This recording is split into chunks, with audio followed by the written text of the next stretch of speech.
Hello, everybody. Happy Monday and welcome to this edition of the Racing Insiders podcast. I am Kate Dillon from Crate Insider and here today with Steve Hendren from Hendren Racing Engines. And happy Monday, Steve. Oh, yeah. It's Monday. Do you have a case of the Mondays? Yeah. Yeah. That is one of my favorite movies of all time. Office Space. Yeah. With the red swing line stapler and all of that. Yeah. I mean, I had a good Monday. Did you have a good Monday though? It was all right. Oh, okay. Gotcha. All right. Are you going to be, can I get more than 2 words of an answer out of you today? Oh, maybe. I am just not comfortable. It's like I'm right up against the wall here. All righty. Well, why don't you get comfortable? I'm sorry I didn't get you all set up and comfortable before the show started there. I gotcha. Okay. So I see we got a few people here. I see Glenwood Motorsports is here from Marion, North Carolina. That is just right down the road, about 25 minutes or so is Marion. And Scott is here from California, way out on that other coast, the left coast as we like to call it. And J. Mike Burns is here, and Chris is here from California or Canada, CA. So I don't know. I guess that's Canada. I don't know if it's California or Canada. It could go either way. Yeah. You're kind of one and the same right now, I think. Honestly, I've just turned it all off. I've turned off the news and I'm not even watching it anymore. Just piss you off. I mean, there's not a damn thing I can do about it. And so, yeah, kind of where I'm at. Oh, I see Short Track Thing is here from Michigan and Chris did say Canada. Oh, okay. So yeah. Canada. Yeah. Yep. And Pam Silva is here. So, hey, nice to see you guys. They were just in Hawaii. Of course. And I see her profile picture. She has a Crate Insider hat on. So nice. I'm loving that. Exactly. Loving that. And William Glass is here. Of course, we saw him just about a month ago at the Crate Late Model Chassis School. So, and if I haven't already announced it on the show here, I did get done with all of the editing for the Race Logic Chassis School. So if you are so inclined, whether you are racing a Crate Late model or if you are racing a street stock, those classes are up and available for purchase over on racelogic.vip. I think there's hobby stock. Several different things. Yeah. Right. Yeah. So, but really a focus on the metrics, but we did talk about leaf springs too. Somebody asked if we talked about Camaros, and I said I think we talked a little bit about those. A little bit, yeah. Yeah, just a little bit. But always great tips on you can always walk away learning something. Yep. Jeff's here from Vermont. So yeah, we got people from all over the country. Cool. And international. And Canada. Yeah, I know. That's why I said international. Good deal. Canada is Stan. Canistan. Yeah. Canada is Stan. Yeah. Yeah. Oh. Yeah, I haven't really watched since after the weekend. I was just too depressed watching what was transpiring with the police and the overbearing presence. And I mean, I believe in freedom. I'm interested. I'm actually listening to a book on tape right now, and it was like recorded. It was basically in the 50s, and it was just talking about how free we are in America. And it's just sad to me because it's how free we were in America. Exactly. So I don't want to talk about depressing things. No, it's just where we're at. Let's see. Okay, Brandon is here and David K is here. He says, who would have thought Profab and a 5/8 inch spacer would make such a difference? Finally got to try it out this weekend testing. Good. Awesome. Oh, great. I'm glad you could see a big difference for that. It's great. Something that normally the driver could feel in their ass. So that means a lot. Yeah, it is. Jamie is here from Georgia. And Jim is here. He said, Steve just fired up the 604 for you. And he's got some beers and checkered flags right here. All right. Absolutely. That's out in California, by the way. Oh, okay. And Roy is here. Good evening from snowy Oregon. And Vaughn is here. Vaughn, I will call you tomorrow. I've got to have a conversation with you. Vaughn Stone from Pit Skylights and Stone Motorsports. The original ones, not the fake ones. Yep, exactly. The real ones. All right, Shane is here. He's got a question. He says, what's up, guys? How often should I replace the blades on the race fan on a 602? I've seen some come apart on some limited engines. I mean, just keep an eye on them. I mean, honestly, the only ones I've ever seen come apart have been hit by something. But, I mean, gosh, honestly, if you got a shroud on the thing, it's really hard to get hit by anything. So, unless like what we really saw the first time was with Benji. Benji. Yeah. He got hit. No, his rack came loose. He got hit. Oh. And his rack got pushed up into the fan and knocked 3/4 of all the blades off, but he was able to finish the race because it knocked him off concentrically. And so it wasn't like a steel fan where it like bent one blade or shit one blade and then the rest, knocked the water pump off the motor. Well, and that's just it. Because it was already a planned failure point, it meant that it didn't have the full-on carnage. Right. So it didn't harm the pulleys, didn't harm the water pump. All he needed was to Yeah, I mean, I'd say if you start seeing, the blades fray per se, I know that rhymes, but sorry. Then it's probably time to think about doing something with them. But yeah, I mean, for the price of the blades, it's not a big deal to replace them, right? Especially if you're running 2 to 3 blades, and you've already got the hardware. Yeah, and yeah, I mean that's what you got to love, the versatility, because it's not like you're just done with the fan. You can just replace the blades. Yep. So I really love that. All right, here's a controversial topic right here. Uh-oh. Bryce says, "Sure, let's talk about how crates went up $1,000." Yeah. Well, there's that. Everything's going to the 604s and the 602s once the 604s are available again. Oh, they've already raised the price, and I've already had to do that on the website. Yeah, but they were raised because they moved the finish work of the blocks back to the United States, and apparently they're being CNC done now. So. Oh. That's interesting. I'm burping. Like one a week or what? Hell, I don't know what their rate is. It's unreal. But anyways, yeah, that's why they went up $1,000. Is because the blocks are CNC'd now. Did we need that? The Mexicans had it down pretty damn good. Yeah. So, no. I mean, the tolerances still suck. So. Really? Yeah. I mean, with CNC machining, you should be able to get it pretty darn perfect. Yeah, decks are still tall, everything else. So. Well, at least they're not short, getting people thrown out for. I don't know, but we had 602s come in today, or come in actually last week. 3 brand new ones, like the newest of the new.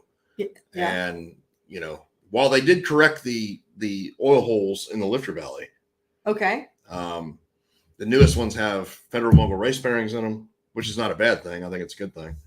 And then at all 3 engines, every one of them had the combustion chamber volume wrong from the factory. Under 60 cc's, in other words. Okay. So how would that impact the performance?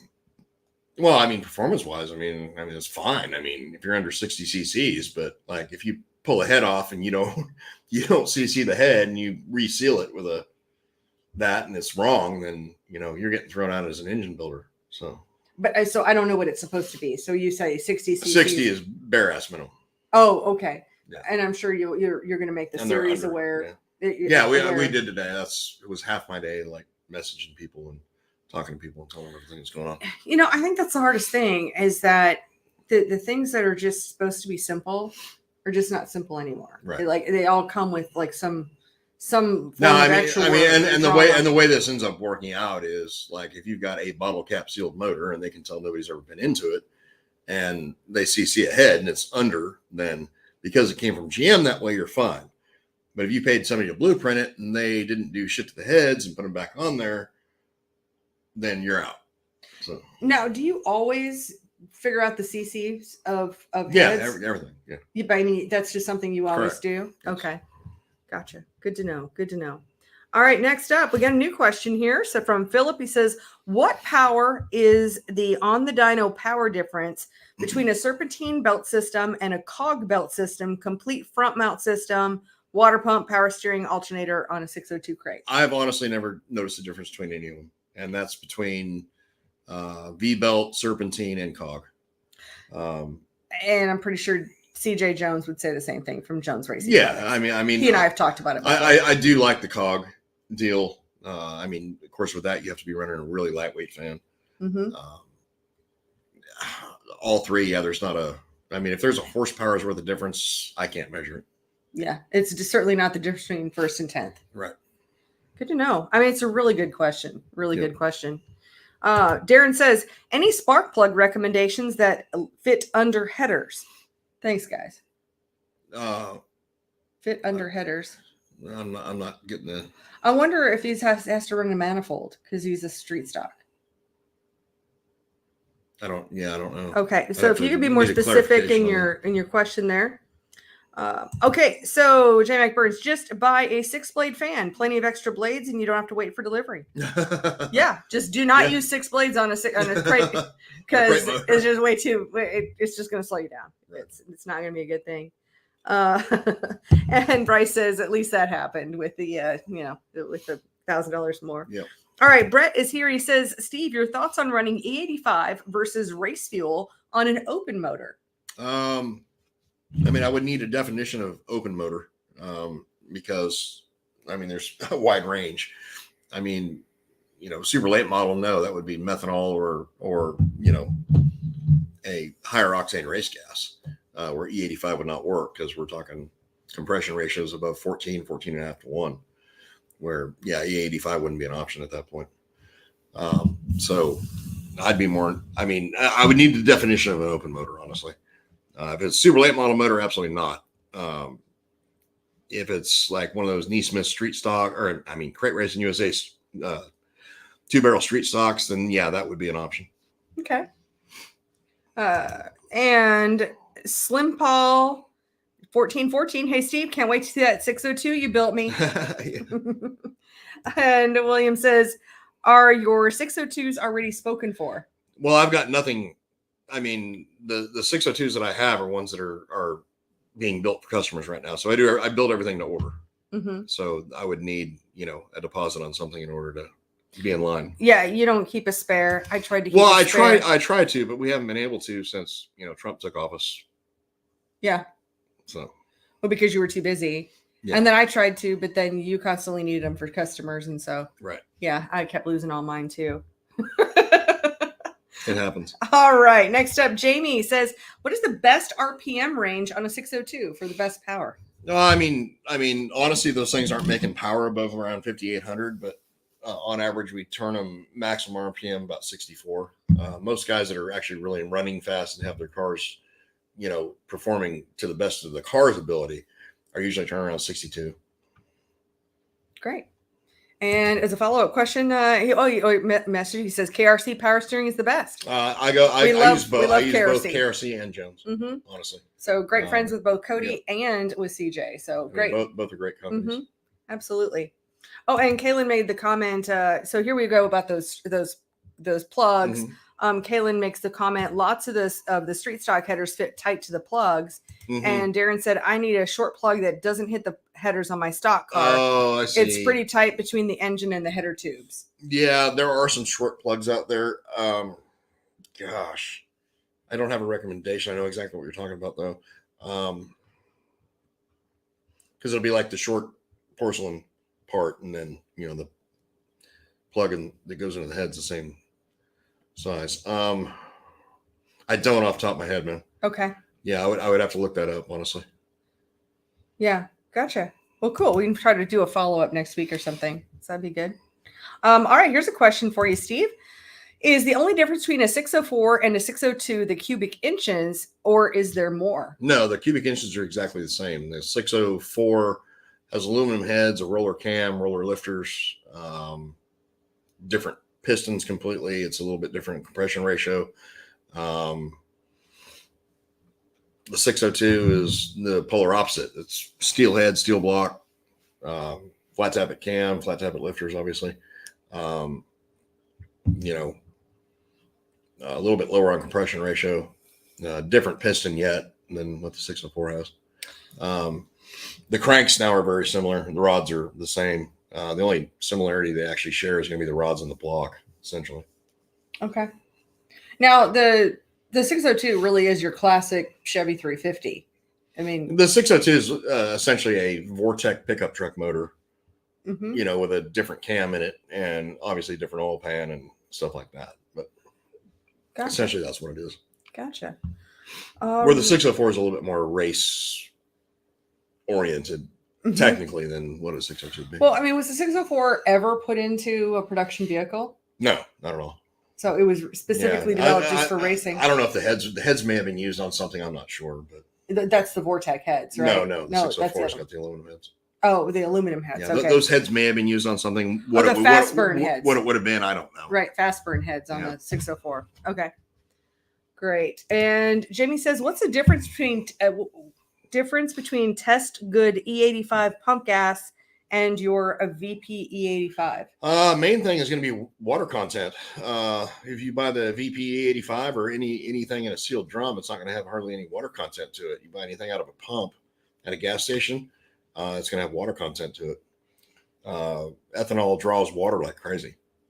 So that's going to be your primary difference. And, normally if you buy E85 from a reputable race gas company, you're not going to have rust from the bottom of the tank in it. You're not going to have all the bullshit contamination that you've got in out of a pump. The other thing is, honestly, it's always within a half a point as far as the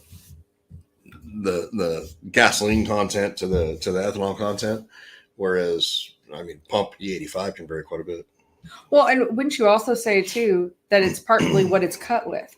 So, you're going to start with E100, which is going to be 100% ethanol. But since you can't even sell that 15% that is to get it down to E85. Well, race gas company is going to cut it with race gas. Right. And whereas, pump gas is just going to be pump gas. Yeah. So it's going to be cut with pump gas. So that other 15%, am I right in that whole proofing thing? To me, it's always better to buy it from a reputable, fuel manufacturer, not out of a pump. If that's your only option, then that's your only option. But I would certainly be testing it, as you're pumping it out of the tank. Well, and then you've also, you've worked with this for a while, and so you've seen multiple barrels. And with those multiple barrels, have you seen any difference with a barrel of VP's X85 and then another barrel of X85, and you get on the dyno, and do you have to do any adjustments to the carburetor? Are you seeing that consistency from barrel to barrel? It's very consistent. And whereas with the pump equivalent, you wouldn't quite see that same level of consistency. Great to know. Okay, Chris says velocity or flat air cleaner on a 602. I guess like a velocity stack. Yeah, I assume. If you're running a billet center section carburetor, the best thing we found is the flat air cleaner base. Mm-hmm. Great. Cameron's here. He says, "Hello, my favorite racing family, Steve and Kate." And he says, "Great to see you all. I'm heading out to Knoxville, Tennessee to work with any difference with one of the gentlemen and his daughter that were at the Race Logic Chassis School at CBR." Thank you. That's great. Great. I see Jim is here. And Ryan is weighing in. He says the VP X85 over the pump for sure. And Jamie says no difference for the 602. Let me go back to no difference in power for the 602. Probably back at the E85 question here. Is there a difference in power? Between the pump gas E85, there could be, yeah. We just don't know. Absolutely, there could be. If you've got, if you're running X85 VP, that is one of the top quality E85s out there, and then you're running, some crappy shit out of a pump at a Sunoco gas station, then yeah, absolutely, there's a power difference. Well, and then also just especially when you get a water content issue. Mm-hmm. Obviously, when you're adding water to fuel, then you're not producing power. Yeah, I can really. But I've got people that call me up, and I answered this question last week. Somebody emailed me. If your option is pump gas, I love rules where these assholes that have series or tracks don't know anything about gas or anything else. So they make this rule: any pump gas. Okay. Well, the 85 can be pump gas, right? Yeah. So, in that scenario, then I would certainly be running, E85 out of the pump versus, any kind of 91 or 93 octane shit. Right. That makes sense. Yep. That makes a bunch of sense. Let's see. Okay. Todd has a question. He says 602 oil for longevity, Mobil 1550 or some other racing oil. There's absolutely nothing wrong with Mobil 1550. I don't recommend it in the crate engines because it's actually will cost you a little bit of power. As far as longevity, it'll work just fine. If you're looking for peak performance and the most power you can produce with oil, And then I would look more towards that Daytona 1 or the Klotz or the sorry, I'm burping, or the or the Schaefer's that we use, cool. which is going to be a 1030, 1040, 540, or a 1540. Now, Mike points out, he says Taco Bell is the expert on gas. I ate Mexican food tonight, but it wasn't Taco Bell, so that's where I'm at.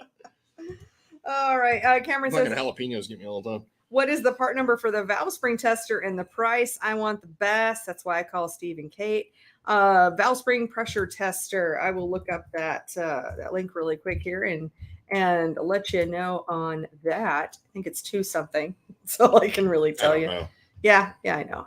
Well, it's so hard to keep up. I mean, you can't keep up with all the pricing changes. Actually, I mean, LSM has been really, really good, but it runs $284.99.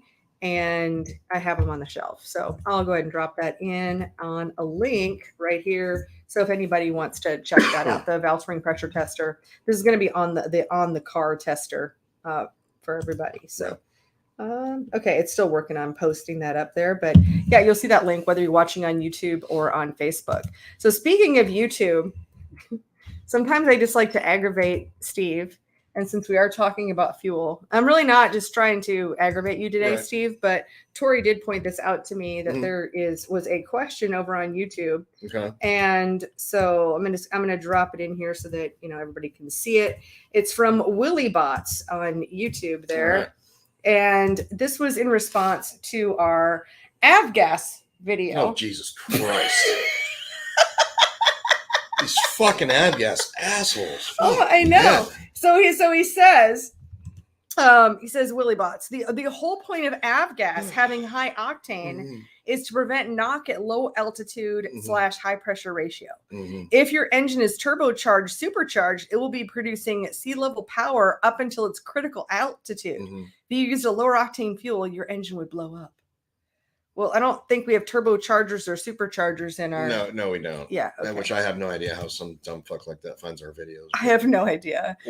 I had no idea that avgas was such a sensitive issue. And then you were in the street stock class. Somebody asked you about avgas and you started laughing. They didn't realize that this was an ongoing joke. Right. They were like serious. And I was like, I'm watching this video playback and I'm like, oh my God, Steve looks like such an ass right now. Because this was a serious question that somebody had. Yeah, we do not recommend avgas. Not for what we're doing. No, not for crate engines. You know where avgas belongs? In an airplane. Yeah. Or it can go right back to the 80s when it was cool. No, I'd say the 60s is when avgas was cool. Okay. Yeah. Well, I mean, I don't think we had a lot of options in the late 70s. Early 80s, because I remember going to the airport. I didn't remember going to the airport with my dad. Yeah. I mean, there just weren't a lot of great options back then. So, yeah. All right. Here's a new one. He says, what's the best? Ryan's here. He says, what's the best open carb spacer as far as height? For what? Yeah, we really need to know what engine you're looking for as far as a 602 or a 604. And honestly, open carburetor spacers are just open carburetor spacers. So, regardless of if you have to run that, it doesn't what really they matter. are, no. And the difference is going to be height. So I need to know what you're referring to. Yeah. And he's saying for a 602. No, 602. If you got to run an open one, I would certainly run a 1 inch. Okay. 1 inch open. Yep. Here's another. I've seen zero. We've tested that before, and like a 2 inches. No, you don't need a 2 inch. Great. Another question, another Ryan. He says, how easy is it to get CT 525? Right now, impossible. Because everything I've understood here in the last week or two, they're number one. Well, they're on back order, being built very rarely because I guess they're short on crankshafts. Meaning GM. So. Yeah, that sucks. Yeah, I know. It's like everything else. You can't get shit. So. I know it's the world. We're still fucked on 604. So. Yeah. We try to do what we can do. Yeah. Can't get fuel pumps right now. Yeah. It's always something. I mean, I waited a little bit longer than I should have a lot longer than I should have. I should have ordered them a month ago, but Jeff's here saying hi. So, hey, Jeff. Hey. Absolutely. Yeah. Now, have there been any questions that you've run across in your phone calls over the last week? Nothing of any interest, no, that I can think of. I mean, you kind of put me on the spot, so. Oh, it's okay. Honestly, I just answer them and go on, and don't rethink about the question because odds are it's something I've answered before. Right. So. Kind of like people ask me if I've got something. Right. Okay. Ooh, got more comments here. Darren says nachos or Polish dogs at the track. Absolutely, Polish dogs. Yeah, I'm going with Polish dogs. Yes, absolutely. Don't know what's in the nacho cheese or the chili. That's true. Polish dog, I'm pretty sure it's going to be freaking. Well, we yeah. Pig lips and assholes. Yeah, that's where we go. At least all right. So Kaylin has a question. He says, "Shit, tell him to pull them out of the thousands of junkyards." 5.3 seconds there. Chris says, "What is the best water pump for a 602?" Well, we like the Edelbrock. I use Stewart and Edelbrock primarily. Mm-hmm. I mean, I know Adams makes a good pump, but I mean, my personal favorite is the Edelbrock. Mm-hmm. Yep. Great. Jamie, FJB, 100%. 100%. Absolutely. Tim says, hi from Michigan, coming into this late. Well, welcome. And if you've got any questions, Tim, drop them into the comments. Happy to answer them. Oh, here, I got one for you now, Steve. Jeffrey says, are multi-fire plug wires worth the money on a 604 running CHP? Not that I've seen, no. But there's a video saying that you get like, I don't know, like 30 more horsepower or 50 more horsepower. Believe it or not, they don't multi-fire. So no, there's been no difference. Yeah, well, and tell us a little bit about what when we hear multi-fire, what is that supposed to mean when you're referring to multi-fire? Fuck if I know. I'm just okay. I mean, no. I've never the only person I've ever known that changed spark plug wires and saw 20 horsepower difference was Willy. And he took a set of multi-fires off and put a set of Morosos on and gained 20 horsepower.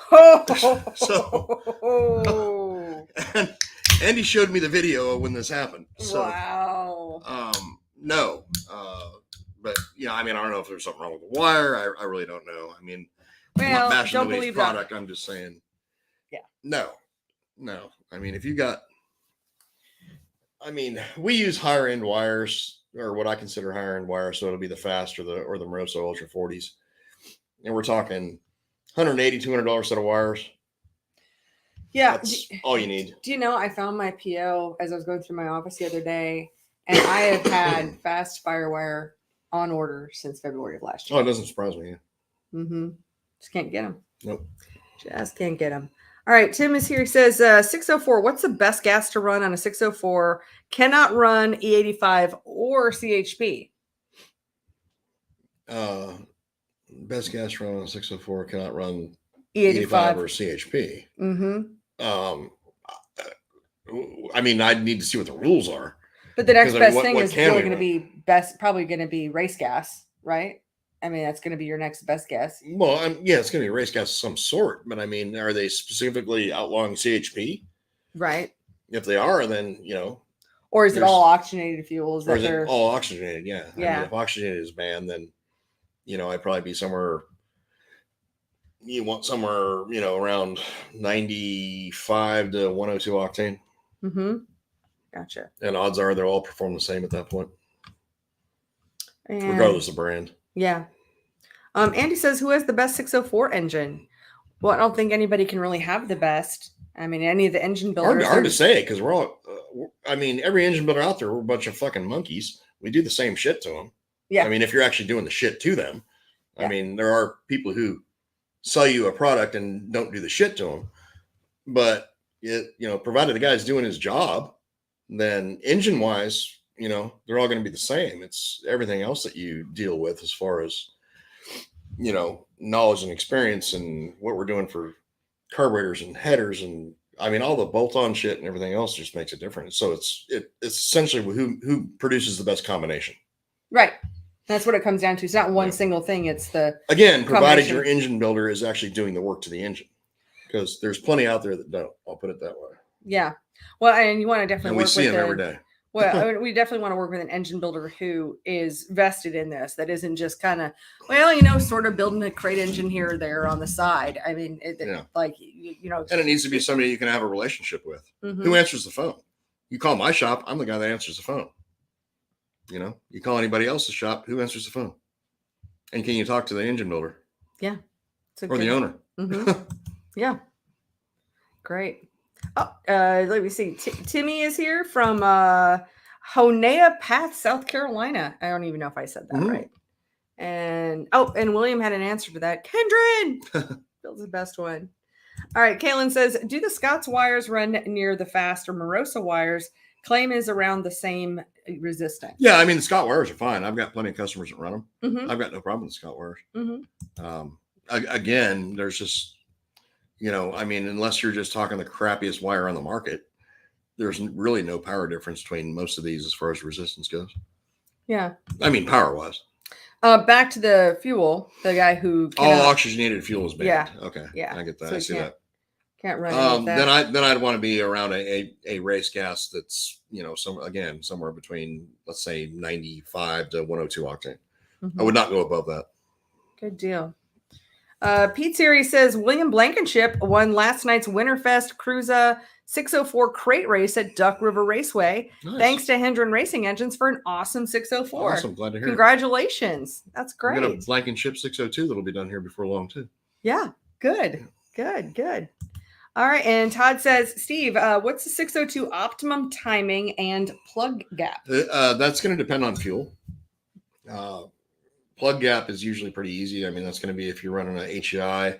I don't like going over 35. If you're running like an MSD system, I'd run like 40. As far as timing goes, I would not go over 34 on any kind of race gas unless you're on a chassis dyno or an engine dyno to see where your peak timing needs to be, because it can vary a little bit depending on carburetor and fuel. As far as E85 goes, generally 36 is safe, but I wouldn't go over that unless, again, you're on a dyno. Mm-hmm. Smart call. And 91. He says, 91. I don't know what that means. 91 octane. Oh, okay. Probably a pump gas of some sort. Gotcha. I would not go over 34 unless you go on a dyno. I mean, 34 is going to be safe. I mean, you run 34 all day long. Great. But don't go over that at all. Mm-hmm. Smart recommendation. Because a Vortec head is a fast burn head as well. Oh. So they do not like a lot of ignition timing. Oh, interesting. Unless you're just doing, like I said, with the E85 where we're flooding those things with fuel at low RPM. So. So that's the trick. That's why you can get away with more timing. Yeah. Okay. Great. And what is that ratio? Like how much more E85 do you burn versus just about regular? 33% more on average. Okay. So it's not as bad. Like methanol is like 2.2 times. 2.2 times the volume of liquid. Yeah. Okay. Gotcha. So you don't go through as much E85 as you do with the methanol. Oh God, no. Great. I mean, just good things to know. Good things to know. I mean, it's something you need to put into your calculations too for the price per gallon. Well, I mean, you'll burn more E85 warming the engine up than you are on the racetrack. Because again, at full throttle, we're talking like full throttle racing, you're burning 33% more. Okay. Now, the way most of these E85 carburetors are set up nowadays, they're so rich on the bottom end that hell, you'll burn freaking 5 gallons just warming the damn thing up. I mean, so. Now, why is it? Why do you have it set so rich on the bottom end? Get them take off. Okay. Yep. Okay. Well, I mean, that's where races are won from the flag stand or coming out of the corners, right? I mean, especially in these crates. All right. Jeffrey says, locked out on the distributor. 1,000%. Mm-hmm. Yes. Yeah. Yeah. You always recommend that. Yeah. 100%. Yeah. 1,000%. Mm-hmm. Now, what happens if you don't lock it out? You're losing out. You're losing low end torque in pretty much every application. Okay. I mean, like other than, driving around on the street there, it wouldn't matter. Where fuel consumption is a problem. Gotcha. So. We're not really conserving. Yeah. We won't broadcast that. We don't really conserve fuel in racing. Right. Not one of the main objectives. For sure, unless we're at the end of a race and you're just hoping you have enough fuel in the tank just to make it to the flag stand. Yep. For sure. That's great. Any other questions you guys have, feel free to just drop them in. And Anthony's got one. He says Renegade E85 or VPX85 for 604. The times that I've tested them back to back, they both pretty much produce the same power. I prefer the VP just because of my relationship with Renegade. Or lack thereof. Or lack thereof after several years ago. But at any rate, I prefer the VP. But yeah, as far as, I'm not going to lie to you. The both of them pretty much produce the same power. I think the main key to the E85 is like what they're using as base stock for ethanol. And both companies using, I'm sure, top quality stuff. Well, and you found the same thing with base as well, because you've got that question as well. Yeah, correct. I'm not a fan of base's race gas, but their E85 seems to do pretty good. Mm-hmm. Great. All right. Tim has a question. He says 604 swapping to Beehive springs. What does that consist of? Number one, a Hive Conversion Kit. So that's the most important part. After that, you're going to be replacing the spring locator, and then the obviously the springs, retainers, keepers. There's just nothing that remains the same. As far and as rockers. Rockers are usually going to be an issue. I believe it's the intake rockers on most of the older style rocker that will not work with the Beehives. Mm-hmm. So you're going to need at least probably a half set of rockers on most applications.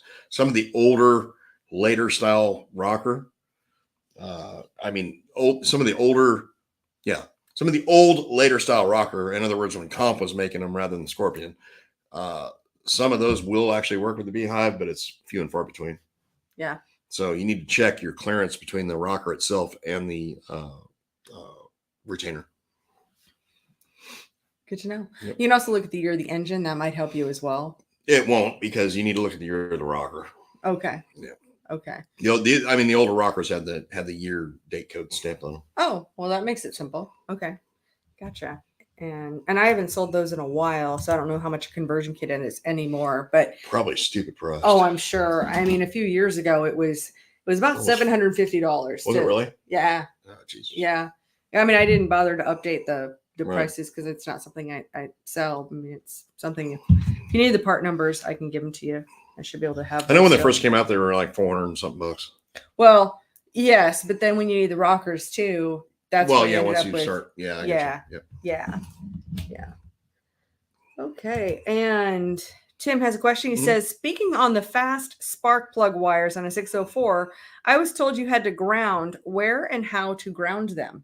The wires you don't have to ground. Mm-mm. The engine should always be grounded. Normally on our stuff, we will ground, the cylinder head to the block, and then we'll go from there and run a direct lead back to the battery and ground it at the battery.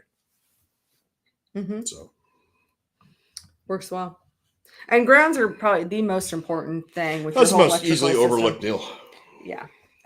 Like talking to Ben again at Race Logic, and he said, like 90% of the calls we get about electrical problems come back to grounds. Yep. Nelson used to tell me that from Nelson Specialties. Same thing. Grounds. Yep. Grounds. You can never have too many. I'm sure. I'm not going to say that. I've seen some engines with too many grounds on them. I'm sure you can.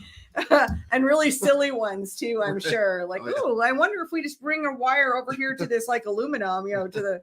Yeah, let's see if that works. Let's ground the driver's nuts to the engine, and we'll see how this works. That kind of thing. All right. Todd says, what is the best way to gain more torque for these stop and go tracks in Northern California? It's always going to be your choice of header, exhaust. So exhaust is, to me, the number one spot. If we're not talking fuel, fuel can be a major deal. But it's going to be headers are going to be the primary thing. Carburetor is going to be the second thing. Spacer is going to be the third thing in my list of ways to gain torque. Great. And a lot of that depends on your rules. It's rule specific. Yeah. A lot of NorCal is going to be IMCA rules. Which I'm honestly not familiar with. Well, the one thing you cannot run you can't run the anti-reversion mufflers. Right. You also can't run a decked out carb spacer. I didn't see a 604 or 602 here, but you can't, you've got to just run that open like Moroso or Speedway spacer. And then with the carburetors, I don't know of any particular rules with the carburetors. Fucking IMCA for you. Yeah. Take over everything. So. Glenwood Motorsports tried to look up my 602 seals on Crate Racing USA, but it seems their seal search isn't working. What color seals do you have? Gotcha. Well, we'll come back. We'll come back to that. So we'll find out what he's got for color, and then you'll be able to. Yeah, I mean, if they're yellow seals, then it's not going to work. I mean, the green, the blue, and the black normally work. Okay. I mean, they could have a problem with their website. I don't know, but yeah. I mean, I've had people call me up with yellow seals and they can't find it. Well, that's because it doesn't work on that deal. Well, and yeah, so it could be that. It could be there's been so many Crate Racing USA races here recently that I'm sure Adam is just might not have updated the website or something's going on. Yeah. Running wild there. So yeah, we'll come back to that. And Short Track Thing says, what is your recommended oil for 602 and 604? Again, yeah, my top ones are going to be the Daytona 1, the Klotz, and the Schaefer's, and all three of those are going to depend on what your budget is. Mm-hmm. The Schaefer's probably the most, three brands. Mm-hmm. 3 brands, 4 different oils, but the Schaefer's will be your most economical, followed by the Klotz and the Daytona 1 on their 1540, and then the Mac Daddy best shit you can possibly buy is going to be the Daytona 1 540. Yeah, that's a full synthetic. Oh, I think I know the answer. So here, back to the seals. Mm-hmm. He says they're the older red Zika seals. Yeah, they will not have those now. He's got those. Adam's got those in a database. Mm-hmm. But it's not going to be listed on their site. Good to know. So I would call Adam at Crate USA and ask him. Mm-hmm. You'll have to give him the build certification number. Yeah, gotcha. Okay, and let me follow up with a couple of questions here. So, and it looks like Kaylin says HP main body on IMCA or XP, whichever the latest body is. Well, I mean, it's essentially the same. Okay. I mean, HP and XP is going to be the same main center section. Okay. Just a different design carburetor in the sense that, like with the XP, you're setting your idle like down through whatever fucked up shit they got up top there. I mean, either one's going to perform the same, honestly. Good to know. Good to know. All right. And he was just answering about not knowing the IMCA carb rule. I guess those are the carb rules. Yeah. Okay. Yeah. So I was trying to track the question. Okay. Yeah. I'm sorry. I mean, I lose track of that shit too. So yeah, I mean. Thanks, Kaylin. Appreciate that. Yeah. I mean, both of those are going to produce, same power. Yeah. Well, if that's the IMCA rule, though, then that probably means you can't run a billet. I mean, yeah, where you're going to gain power is by the billet one. Mm-hmm. Yeah. Torque and horsepower. Yeah. No, I mean, like some of the stuff we're doing out here. Now, this is on billet center section stuff, so it's nothing I've tried on HP style center sections, but we're down to like 600 Venturi size, which is crazy, just to pick up torque. Well, just a few years ago, you were trying to go bigger in like 750s, and then a long time ago, everything was 750s. Yeah, but no, and then it was 700s, and then. But with the invention of that billet center section that everybody's using, Willy's using his own, but like everybody else is using this billet center section that BLP makes. With the invention of that damn center section, it's opened up a whole new realm of what we can do with carburetors. That's great. And how small we can actually go and pick up low end torque. Mm-hmm.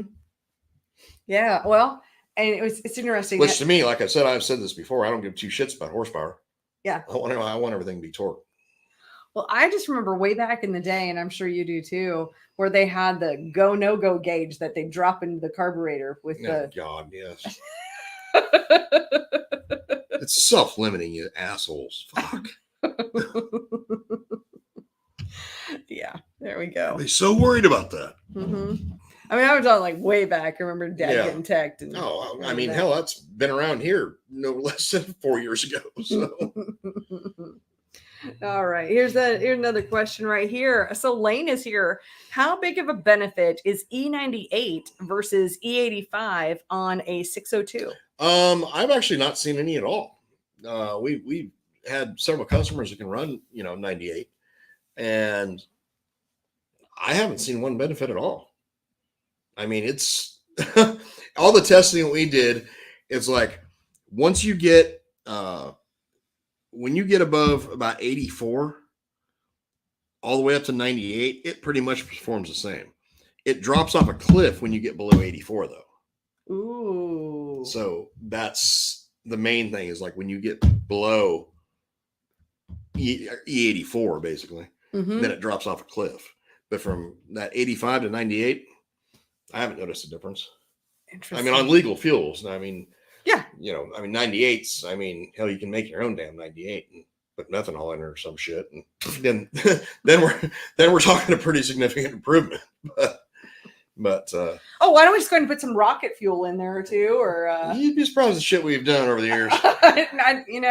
This is my surprised face. I won a lot of races with a little bit of M5 methanol in the old E85 there. Trust me. Hey, gray area. Right. Gray area. Oh, we're anti-cheating. I'm anti-cheating, but I am pro gray area, and I do say if you don't take it, it's not a rule.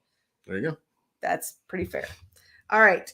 Dave says mufflers or no mufflers on 604 BA stainless headers with E85.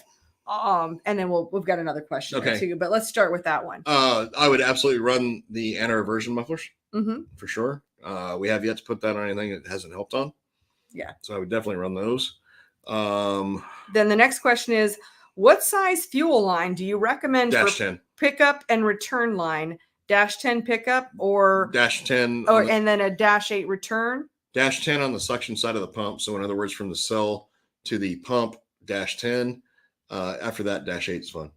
So -8 from the pump up to the bypass regulator, and then back to the tank, and then -8 back to the tank. Correct. And then a -10 to deliver the Correct. fuel. Okay, good to know. Good to know. Joe says,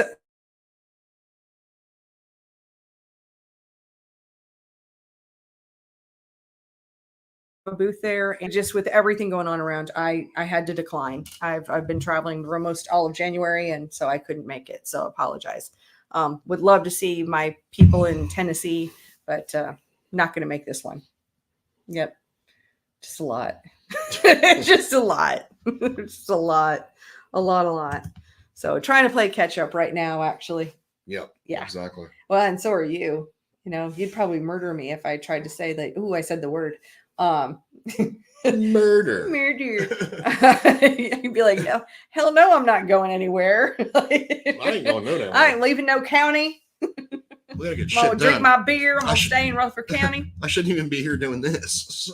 Oh, come on. Well, it's no, not I mean, you'd be working. You'd be playing golf on your phone right now. No, I mean, the problem is, like, I don't know. It gets a bit aggravating at times because, like, everybody that I know is at burnout level. Yeah. So everybody at my shop, including myself, my brother, my son, we're burnt the fuck out. Mm-hmm. And it's a fine line between getting shit out the door and being so burnt out that you start fucking shit up. So I get people calling every day, oh, when's my engine going to get done? When's it going to get done? I get that. We all want to go race. No problem. But if you want your shit done right, be patient. Mm-hmm. If you miss 1 or 2 races because we don't have your shit done, miss the 1 or 2 races and get it done right. Yeah. Not that we don't do shit right, but like I said, it's a line. I'm not burning my guys out. Yeah. So, and I'm not burning myself out. Otherwise, I just might go, fuck it, close the damn doors for a month and go to fucking Hawaii. So, well, I've had to come to the terms, and I'll be doing some of my own personal videos too, but I've had to come to terms that I've already hit that and hit the burnout. And I mean, I love my business, and I'm so grateful. Yeah. I'm so grateful for all of the opportunities, but I have just pushed myself beyond without giving myself the grace I needed to give myself. My thing is, we're not going to work second shift. Right. I'm sorry, we're just not. And I'm not bagging on anybody. I'm just saying you should have thought about shit at the last race of last year rather than 3 months into the off season. Oh, you mean like your stuff back into decent? Like the call I got on Thursday. Like, do you think I could get them an engine? Because they're going to race Fayetteville next weekend. Right. No. No, can't do. Yeah. No can do. So, I mean, I think we just have to be honest with ourselves, and I'm just being honest with the audience, and I don't want it to be I'm not going to beat around the bush. I'm not trying to bash anybody. I'm just saying, heck, just kind of how it is. I'm just not going to burn my guys out or myself out. Yeah. Because I'm old enough now where I don't need to, honestly. Yeah. Well, yeah, I mean, you have to, like I like to say, you have to put your own oxygen mask on before you can help anybody else. Well, I mean, you got to look at it this way. Like even my son's race car, we didn't even take that thing apart this winter. He's got the same engine he's had for the last 3 years. Thing hasn't been apart in 3 years. You know why? I ain't got the time to do it. Yeah. So, yeah, for sure. If he's waiting, everybody else is gonna have to wait. That's what I'm getting at. Yeah, he didn't even get a new one. That's right. Yeah, and any other questions? I think we're about to wrap up here, but I'm ready to wrap up. Okay. I did not sleep for shit last night. I was damn grumpy when I showed up at work today, and I'm getting grumpy now that we're talking about all this shit, so I'm ready to go. No, but I mean, at the end of the day, we are so grateful for all of our viewers. We truly are. Oh, absolutely. I mean, I'm not saying anything about that. I've got no problem answering the phone every day. I've got no problem doing anything. I'm just saying, from a business standpoint, there's no reason to burn out your employees. Agreed. So agreed. Definitely have a little bit of patience, a little bit of grace. We still need to be open 6 months from now. Yes. Yes, well, and we're going to do our darndest. I mean, I think it's just because no matter what was easy for us 2 years ago, 2+ years ago, things that were just easy, things that we took for granted. Right. We can no longer take for granted. No, and like literally just the most basic stuff. Like you said, you got engines in today, and you're having to call up Series and say, "Hey, these are mostly illegal out of the box, but there's nothing I can do about that." Yeah, for sure. And Kaylin says, "Grumpy Steve? Say it isn't so." Really appreciate y'all guys though. So yeah, and we got. Let's just wrap up a couple other comments, questions here. Dave says, "Steve, where are the Durats and gun keystones?" There's actually some keystones left in here. Oh yeah. Yep. There is, but they've been there since fucking October or something like that. So I don't know. You do you. I'm not drinking them. I'm not. Might have to use them on some bratwurst or something. Oh my god! Okay, can I tell the story really quick? Okay, so we're having a party. This was a couple years ago. We're having a party, and I'm not a big drinker, so we run out of beer. And I know that we have friends that are always talking about the fatty daddies, like they've got those little short bottles, and they're fatty daddies, natural lights. Yeah. And so I go to the store. And I grab a case of Bud Light or a 12-pack of Bud Light, and then I see that they had Natty Daddies. Well, I had no idea that there was any difference because I'm not just a big beer drinker. So I come back with them, and they're like, "Oh hell no, we're not drinking that." So I had this whole 12-pack. Was it a 12-pack? No, it was a case. I had a whole case of it. And so nobody's going to drink it. So I've got to buy these bratwursts from the farmer's market, and I have to boil them before we put them on the grill. So I boil them, which is what we were doing during the pandemic when we were locked down. Yep. So we were having, beer infused with, when you've got it down to 4 gallons or whatever, like 1.5 gallons of water and a Natty Daddy with sausages. Yeah, them keystones. That's probably what those are going to turn into. Hey, I don't know. Are they strong enough? Can they do the deal? Do we need 2 of them? I think it's just a flavor thing. Oh, okay. Yeah. All righty. Well, I want to thank you all so much for being here. Any last words for you, Steve? I've got none. You got nothing? Honestly, until, I don't know, maybe I'll have more next week. We'll see. Yeah. I'm just tired, honestly. I understand. You need to get some rest. Well, thank you for showing up for the show today.